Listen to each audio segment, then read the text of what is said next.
코로나19 여파가 부동산 시장까지 악영향을 미치고 있습니다. 집을 사고 파는데 감염병이 무슨 영향을 미치는지 다른 소식들에 비해서 좀 의아한 측면들이 많은데 관련해서 취재 기자와 함께 자세히 이야기 나눠보겠습니다. 박규준 기자 나와 있습니다. 자, 박 기자. 예. 먼저 코로나19 영향이 아파트 거래까지 영향을 줬다는데 이게 무슨 이유 때문입니까? 네, 최근 코로나19 확진자가 늘고 있다 보니까 이 부동산 중개업소를 찾는 고객들 자체가 줄어들고 있는 그런 상황입니다. 특히 아파트를 내놓은 집주인들이 집 보여주기를 꺼려하고 있다, 이런 분위기들이 감지되고 있는데요. 예. 이 매수자들이 집을 보러 가고 싶다고 해도 이 집주인들이 코로나19 감염에 대한 우려 때문에 이를 거절하고 있다는 게 현장 부동산 중개업자들의 설명입니다. 집을 구매하려고 하는 이 매수자 입장에선 집안 구조라든지 조망, 그리고 수리 정도로 사실 집을 직접 방문해야지만 살펴볼 수가 있는데 지금으로서는 이 때문에 거래 자체가 쉽지 않은 그런 상황입니다. 네, 현장 분위기는 좀 어떤가요?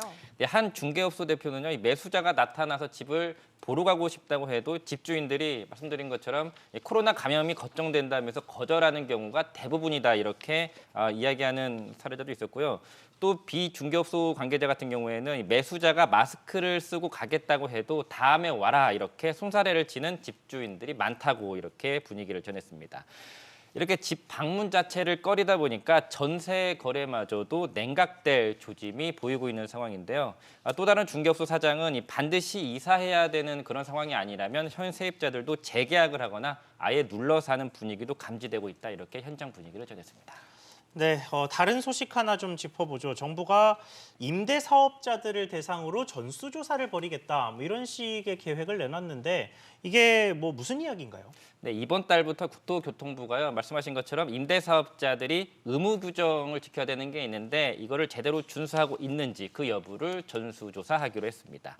이들 임대 사업자 같은 경우에는 현재 각종 세제 혜택을 받고 있습니다. 그 대신에 세입자들에게 짧게는 4년, 길게는 8년 동안 의무 임대 기간을 보장해야 됩니다. 또 임대료도 한 번에 많이 올려서는 안 되고 1년에 5% 이상 올리는 것도 금지가 됩니다. 이런 의무 사항들을 제대로 지키고 있는지 국토부가 이번에 전수조사를 하겠다는 겁니다. 네, 이 임대 사업자들이 의무 사항을 어겼을 경우에는 어떻게 되는 건가요? 앞서 말씀드린 임대료 5% 제한과 같은 의무 사항들을 어기면 과태료가 최대 3천만 원까지 부과됩니다. 임대 사업자 등록이 말소될 수 있고 지금까지 받았던 세제 혜택 모두 환수될 수도 있습니다.